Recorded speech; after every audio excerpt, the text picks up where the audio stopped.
This is the Crime Cafe, your podcasting source of great crime, suspense, and thriller writing. I'm your host, Debbi Mack. It's a real thrill to be back for a fourth season of this podcast.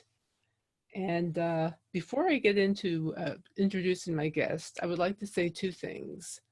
We have the Crime Cafe publications on sale on my website, debbimack.com, under Crime Cafe. You can find them at any retailer online. And if you happen to catch this podcast during July of 2018, they're going for a special price on Smashwords. I mean, a really low price. So check it out. And the second thing I wanted to say is we now have a Patreon page.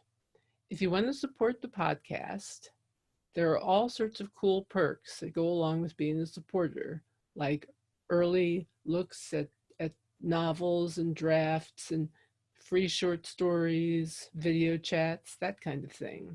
So there's a lot there for people who support the podcast, including a free copy of the 9-book set if you support at the $10 or above level. So having said that, let's get to the podcast. Let's get to our guest.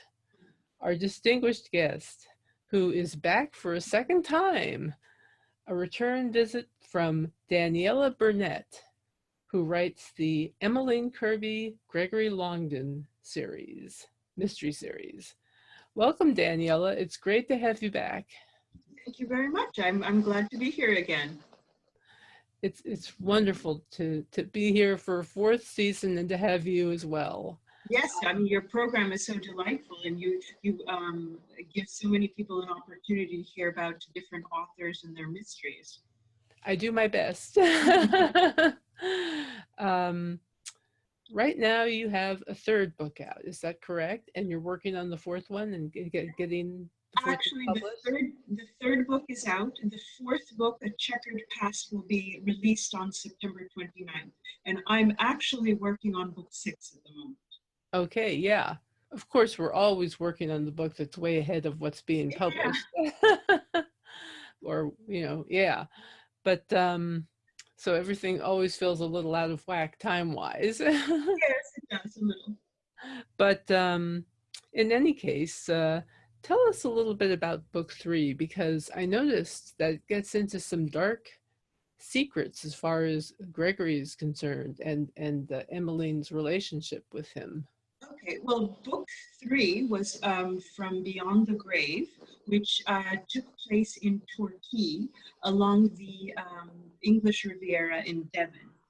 And there's a changing dynamic in Emmeline and Gregory's relationship.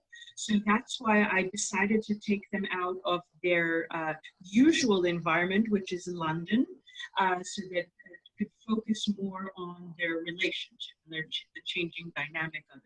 And as you mentioned, in that book, Gregory has always had secrets, but his secrets are taking a different turn and are impacting the dynamic of their relationship.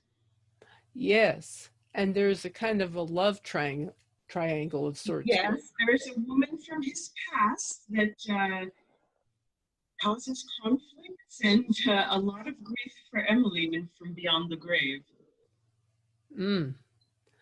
So that sounds intriguing, and it ends up extending to a certain extent into book 4. Yes, it does, because I leave a little something hanging at the end there, so to intrigue my readers and make them want to go to book 4, which will be coming out in September.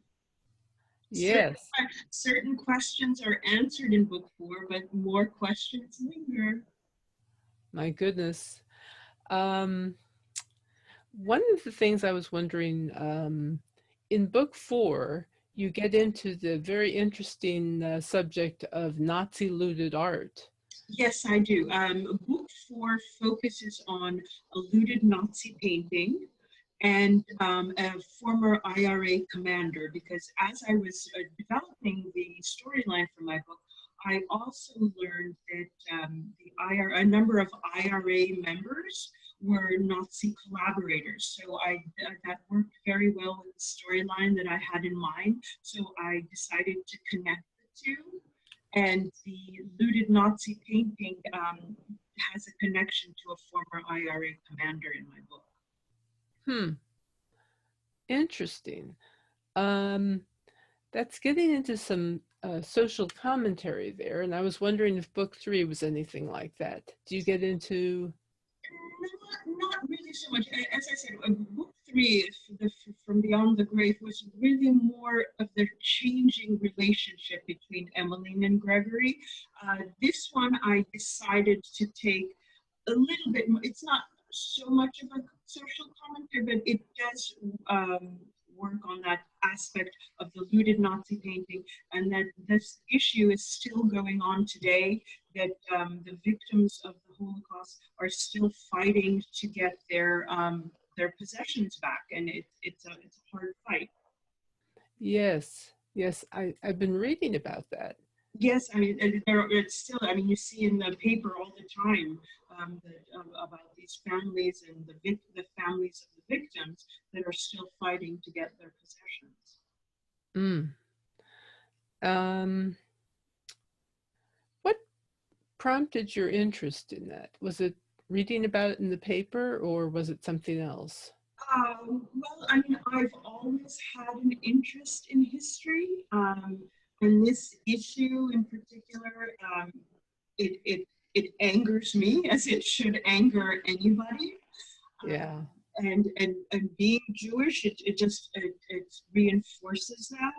So it's a very personal issue, and I think it should be a personal issue for everybody. I agree. Um, how much research did you do to learn about?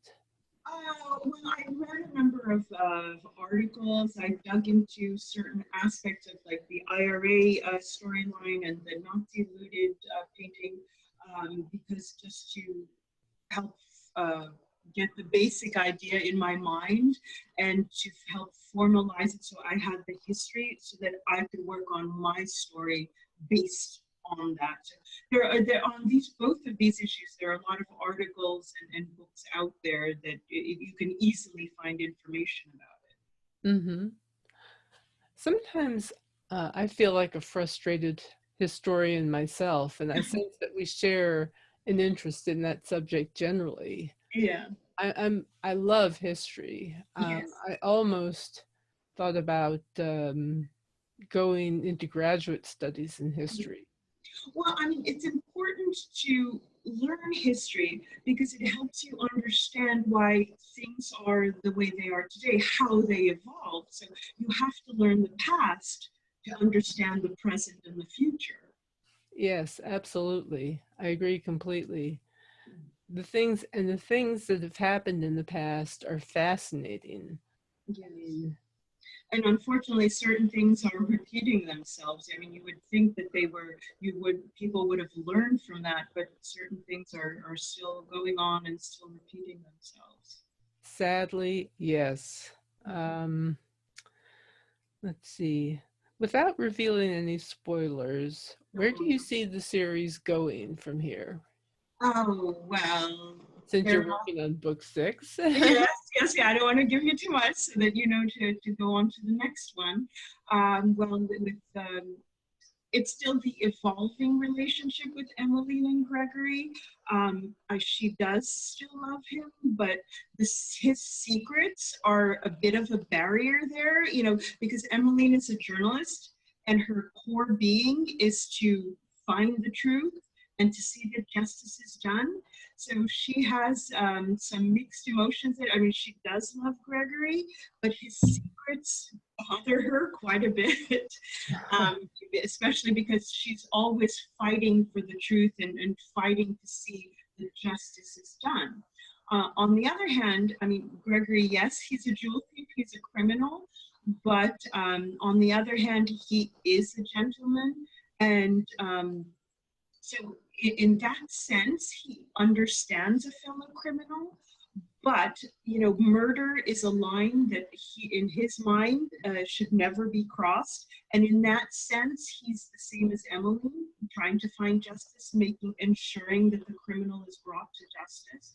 So they do have similarities, but their differences also help to propel the story and to have offshoots and different tangents. So there are lots of things spinning around in the back of my mind that I could do with the two of them because of their different backgrounds and their philosophies, and also the man-woman relationship that also plays into it. He's a fascinating character to me. They both are. And well, I'm glad to hear that. That's what I'd like to hear. I love their relationship, actually. Gregory is the kind of person that you kind of want to strangle, but at the same time, you love him because Yeah. he is that gentleman, and he sticks up for Emmeline so much. And what can I say? I mean, they really do, as a couple, they really hit it off there on the page, and in my mind. Oh, And I can picture the guy, you do such a great job of describing them, and I can picture both of them so well. And their relationship with the detective, oh, Bernell. Chief Inspector Bernell? Yes. Yes, it's priceless. It's just wonderful stuff. Well, I have a soft spot for Bernal. He is a Oh, bit rough, but well, of course, the law is the most important thing to him. He has to see that justice is done.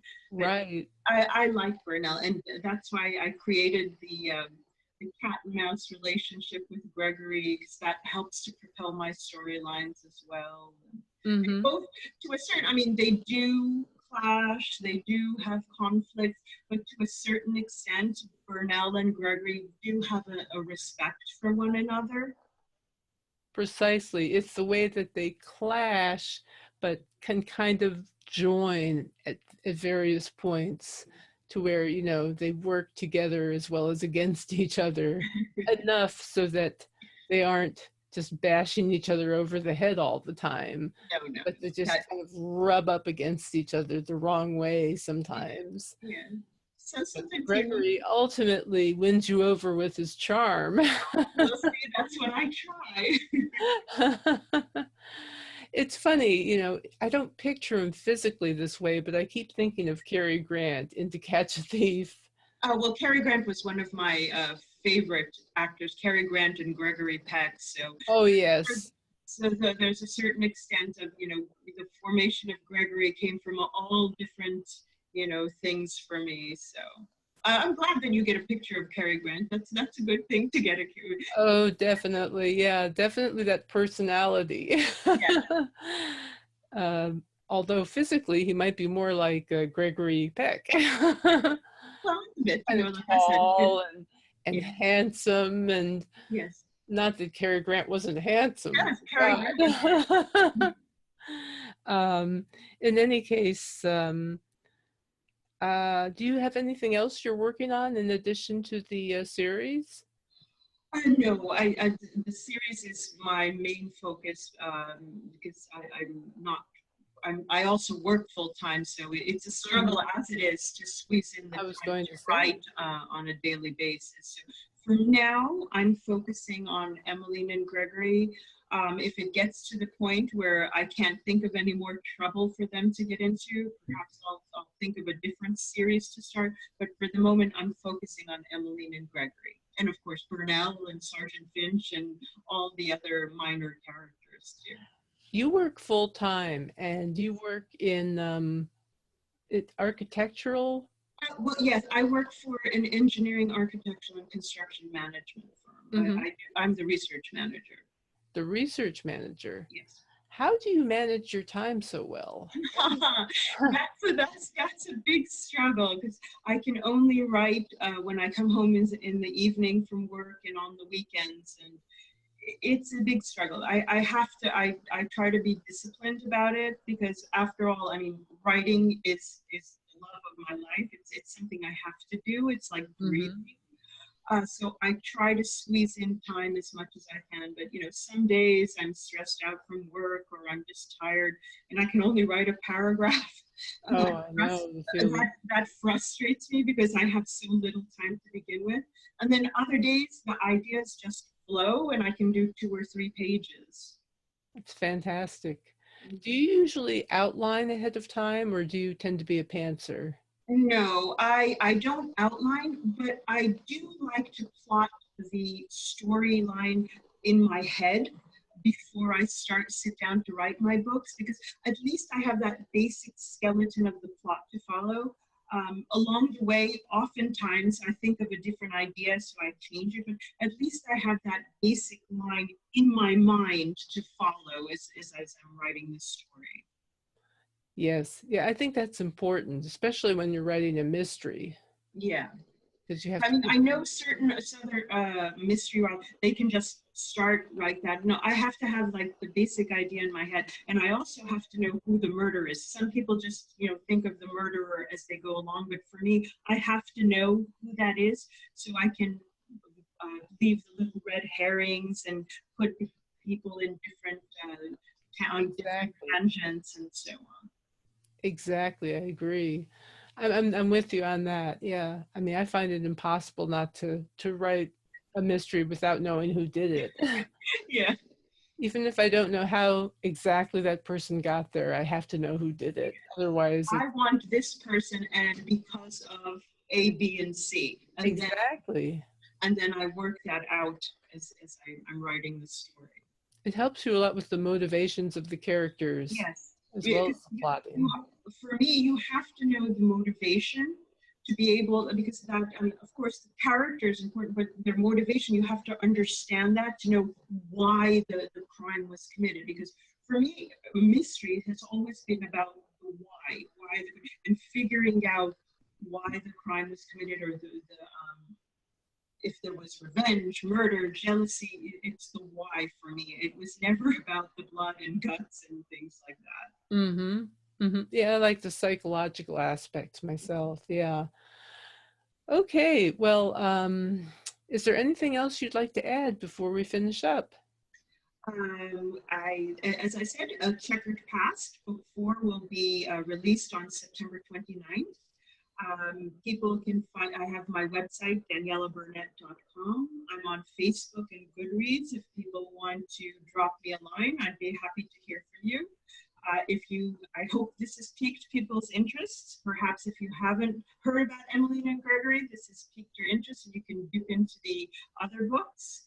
And I look forward to hearing from more readers. And thank you again for having me here. It's been a delight.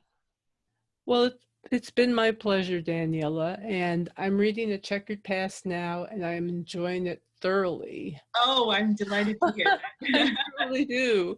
These characters have become very real for me now that I've read a couple of your books, and I really do love them. And I hope others will try her books as well. And I also hope that you will check out the Crime Cafe publications on my website, debbimack.com, Debbi Mack, Mack, like the truck.com, and check out our Patreon page. You can find the button on the Crime Cafe link on my website. So with that, I will simply say thank you very much for listening. Thank you for being on, Daniela. And until next time, see you in 2 weeks.